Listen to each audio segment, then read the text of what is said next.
The following Dungeons & Dragons Actual Play podcast is based on real events from the history of American crime. Some of this imagery might be upsetting. Listener discretion is advised. Infinite power, infinite power, infinite power, infinite power, infinite power.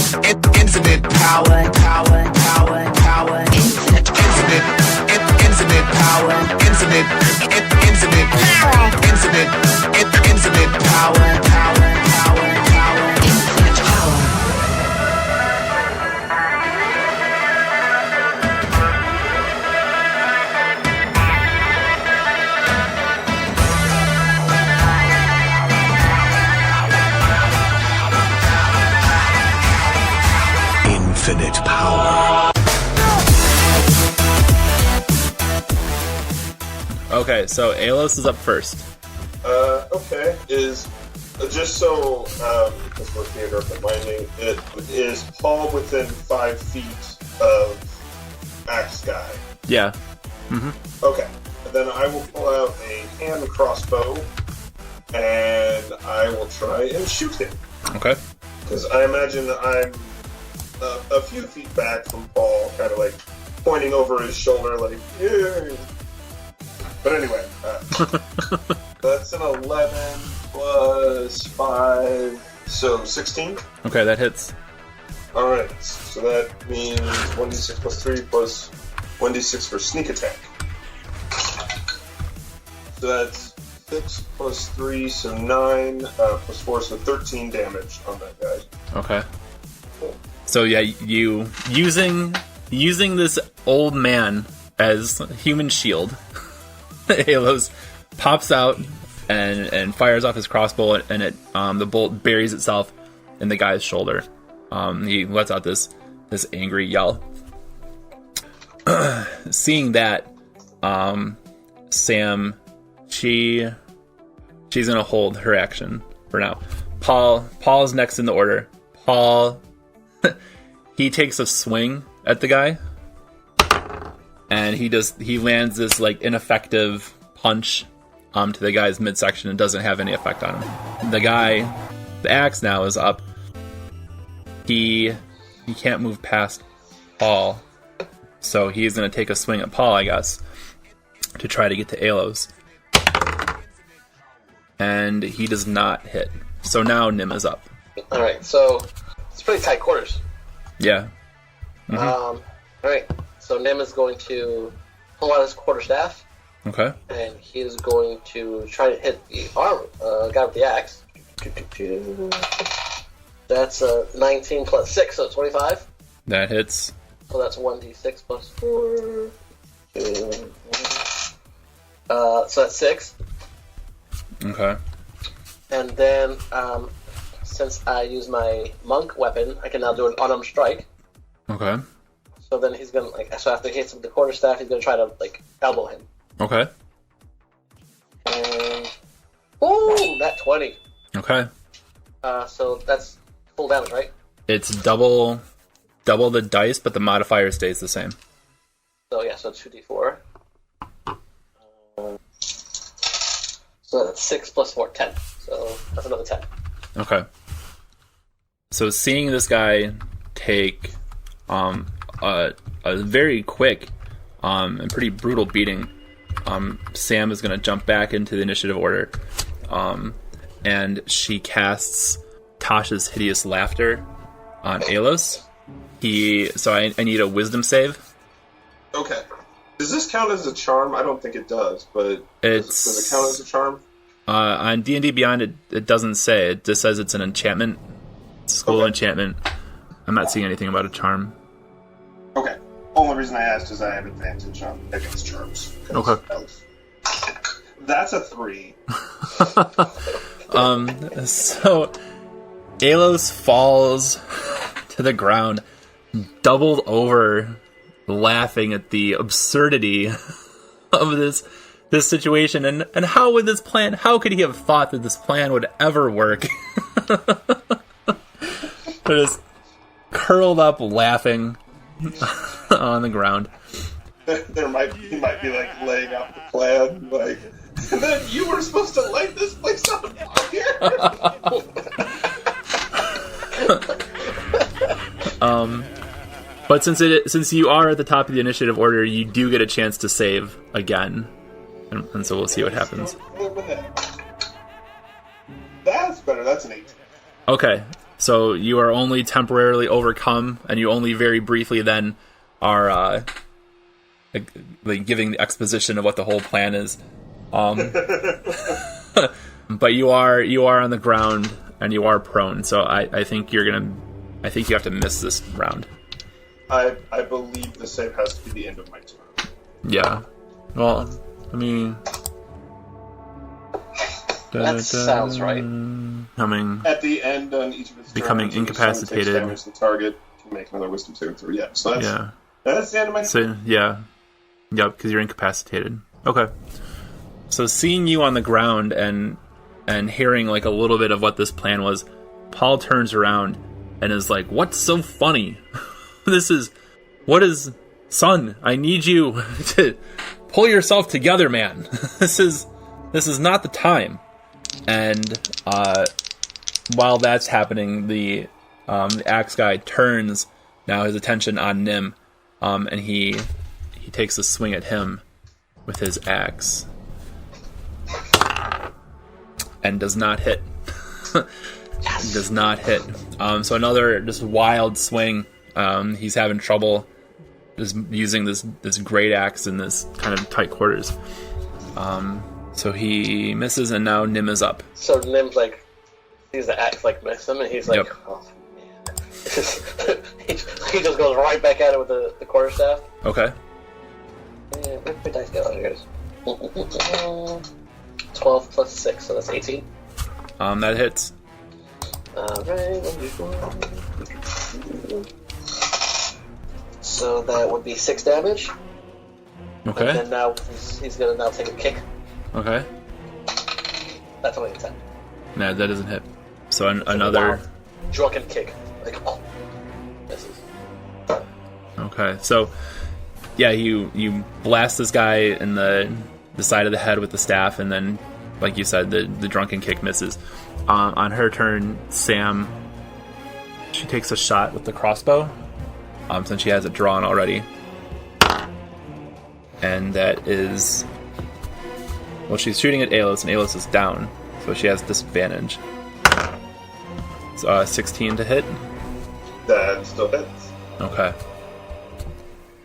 And so that is just 3 damage. So she ouch. Yeah, he's like and she's like, "Not so funny now, is it?" That's a good one. Yeah, burn. Aeolus is up. Alright, so I will stand up and move as... There's nothing to hide behind or anything like that, correct? No, all the merchandise is on the walls. Everything is in plain sight. Okay. So I'll back up a little further and then shoot again. Okay. My hand crossbow. That's a 15 to hit at the barbarian guy. Yep, that hits. Okay.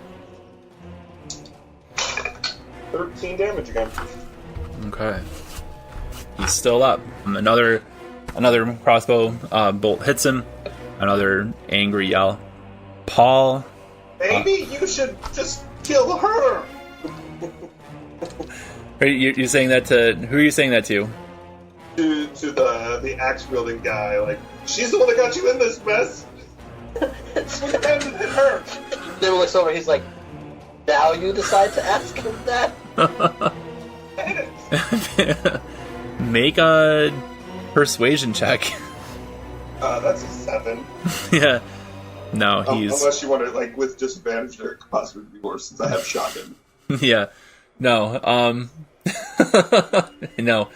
It's a fail. He doesn't care about any kind of money that you could offer him now. He's really in this for the honor of the situation. He's pretty mad.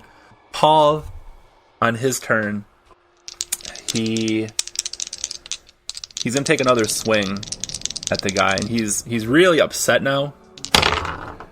he kind of like, it's a lot of wind up, and when he swings, he just runs, almost like runs right past the guy. It might have been like maybe his memory of his fighting ability, if he ever had any, hasn't come back to him. It's like the Bugs Bunny pitch. All wind up. Yep. And a doof. Yeah. You know, I watched a few minutes of the original Ocean's 11 the other day, and just the fight scenes in that are it's amazing. It's something. That Frank Sinatra, Boy. not the least bit intimidating. Oh, Blue Eyes? No. No. Oh no. Nope. It's a movie about some like Weasley little guys who are trying to do something and they're not really sure about what they're trying to do. Very similar to the situation that we have found ourselves in. Strangely enough. We're Paul's too. The axe guy, he's not even sure like what to do right now. He is going to take a swing at Paul because Paul is the closest one to him. He brings his axe down, and for all intents and purposes, this should have just crushed the old man. But there is this like spark, and almost like a metallic sound, and the axe deflects off, and he can't believe, like neither one of them can really believe what happened. Paul was even kind of like wincing a little bit, like this is it. Nope. Nim is up. So Nim just saw him take this hit, Yeah. and he's like, "What the?" Mm-hmm. Like he's almost tempted to try to hit Paul to like see if he can do it again, and he will. He'll swing at Paul. Okay. 15 plus 6. That hits. Right. And that's 8 damage. It's like hitting a brick wall, and he wheels on you. He wheels on Nim, and there's like fire in his eyes. It's like, what are you doing? Sparking you up, son. Sam's turn. What is she gonna do? Like really astonished at what she just saw, she vanishes. Like she's gone. You see her 1 second, the next she's not even there. It's magic. She's gone. Alos is up. Alright, well, she's gone, but he'll go ahead and try and shoot the axe-wielding, axe-murderer guy. And that's a 9 plus 5, so 14. That hits. Oh, wow. Yeah. Low AC. Low AC, lots of hit points. He's a hunter, not a fighter. 8 plus 2, so 10. Okay. Another bolt hits the guy. He's got 3 sticking out of him now. He's still up. He's taking a beating. Paul, on his turn, he is going to try to grapple Nim. What the? Okay. Alright, let's go. Yeah. What do you got for It's an imposed strength check. Okay. That's the name of the show. Go ahead and... Maybe we call it Sundays. At Strength Podcast. Thank you. Whatever, let's go. Alright. Oh my god. Strength? Yeah. Jesus Christ. Can't he use acrobatics to try and get out of it, or no? That's to get out. But Yeah. Athletics? I think it's just a straight up strength check. Alright, that's a 7. So he grabs you by the collar. You are up off the ground and up against the wall. And he's like You said that I could trust you! You can. I'm just trying to bring the full potential out of you. You can't remember anything. Remember that? It is the axe guy's turn. Like, he's not going after Paul again. He wants away from this guy. So he's going to take a swing at Alos. Oh, no. That is probably not. Oh, 11? That misses. That misses. This guy couldn't hit anything. So another wild axe swing misses. Nim is up. Well, I'm grappled, so... Yeah, so you could make another... I think now we can say like an acrobatics check or an athletics check or just a straight strength check. Again, opposed to try to break free. I will make an acrobatics attempt out of this. Okay. That's a 10. It works. Yeah. Your like the riddle that you gave him about you can't remember anything, remember? Like the logic of that, I think has puzzled him, and whatever sort of Hulk strength he had there for a second has failed him. So you're able to like kick off the wall, knocking him down in the process and like tumbling forward. Sam has checked out, so now Alos is up. Since I'm now melee engaged, I will draw my rapier and try and cut him. Okay. That's a 17 plus 5, so that's 23. Yeah, that hits. Cool. That's a D8, and I'm assuming I don't get sneak attack on this one because nobody's there to within 5 nope. feet to distract him. Nope. But that's max damage for that. Hooray! So 8 plus 3, so 11. So that final... Well, what did you hit him with? My rapier. Oh, your rapier. Yeah, so you are able to pierce him right... I mean, it's an upward thrust right into the neck. He collapses to the floor dead. And it's very gross. Very bloody. I pick up my hand crossbow and stow that on the person, and then I start rifling through his pockets. Jeez. You find a coin purse with, we'll say, the equivalent of 1 gold and 13 silver pieces in it. He's got the great axe that he had with him. While he's like looking through the pockets, Nim's like, you do realize this literally means the body's still warm, right? What? This is what you do when somebody dies. My man. He's got armor, but it's in really bad shape. I mean, you guys wrecked it pretty good. So it wasn't very good to begin with. The axe... Yeah, how's that axe? It's a great axe. I mean, there's nothing special about it. The hilt is kind of bent a little bit probably from the collision with Paul, but otherwise there's nothing really special about it. I feel like Nim would look at Alos, look at Paul, and then say to Alos, that axe should be his reward. Reward. That's out of character. Paul. Oh, certainly. Let me grab this axe real quick.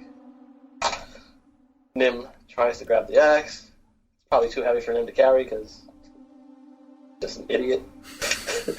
So he grabs the axe and he's like almost like trying to beg for like forgiveness from Paul and offering it to him as almost like penance, because he knows who he has a feeling, like he knows who he is, and he may have angered him with the last thing that he did. So he's like almost like he got sobered up when he got grappled. Yeah. He's lying on the floor and he's stunned. He says, I don't understand any of what just happened. That makes Three of us. Sam is a liar. She totally has my mom's statue somewhere back in the cage. She rematerializes for an instant.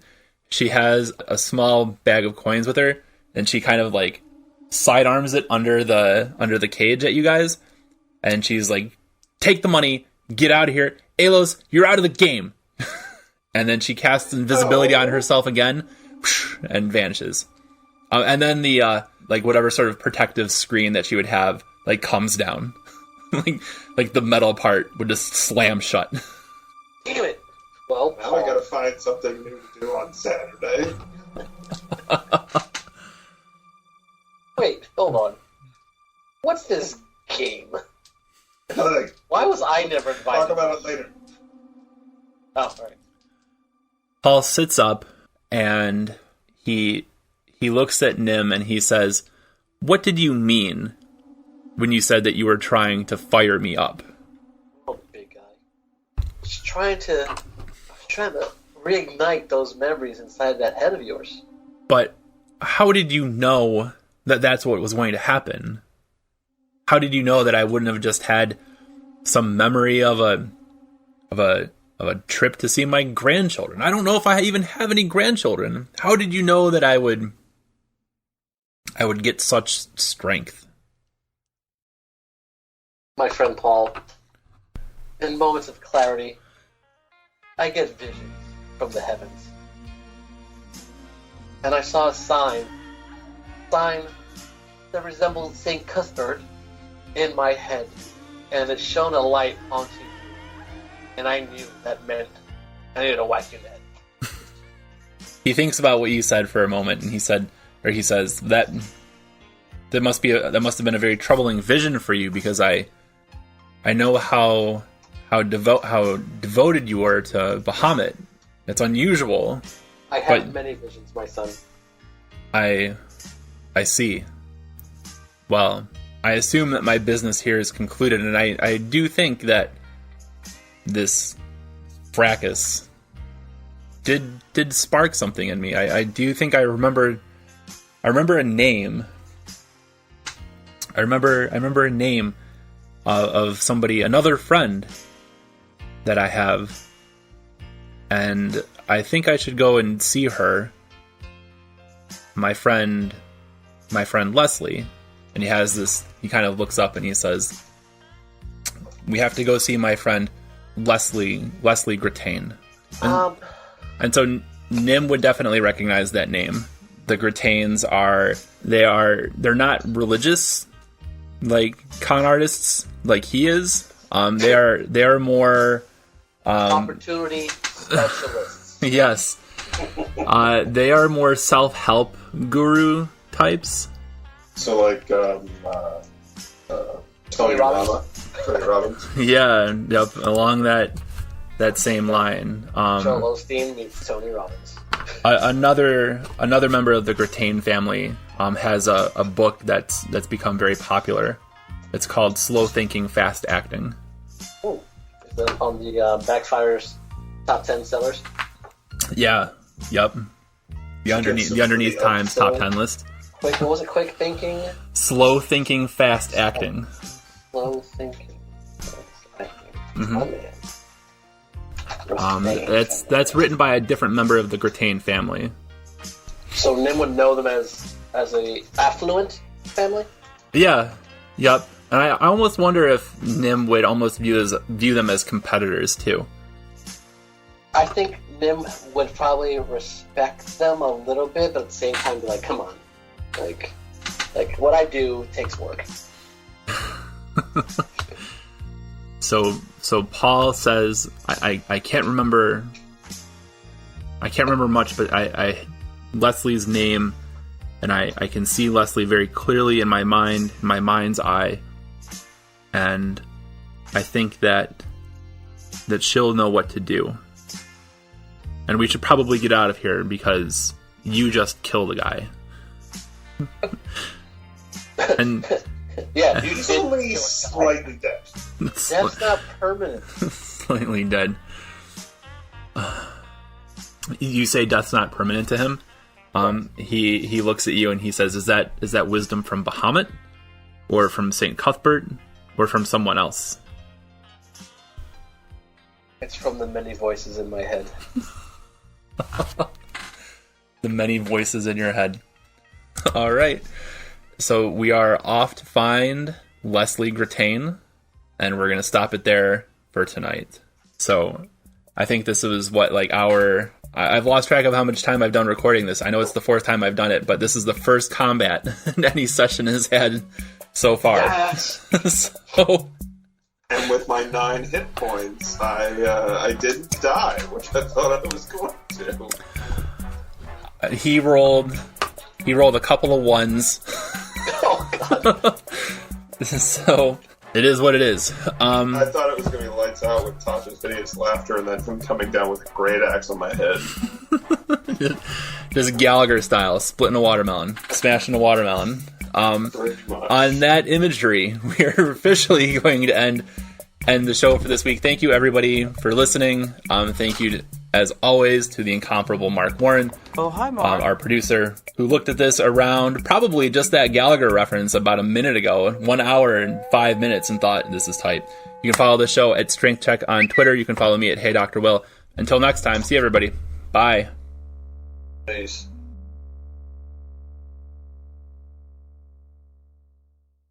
Hi again, everybody. This is Dr. Andy Wilczak. I wanted to say thanks again for taking time to listen to the show. We really appreciate it. The reason why I wanted to make Strength Check into an Actual Play D&D podcast, when there are so many other Actual Play shows out there that are probably way better than anything that I could do, is I want to draw your attention to a project that I'm a part of here in northeastern Pennsylvania. We're calling it Play for Progress, and the idea is to use D&D and eventually, hopefully, probably other tabletop games to help middle school and high school kids who are struggling with mental health problems or addiction issues, or who feel alienated or isolated in some way. This part of Pennsylvania has been hit really, really hard by the opioid crisis. This part of Pennsylvania has a very high alcoholism rate.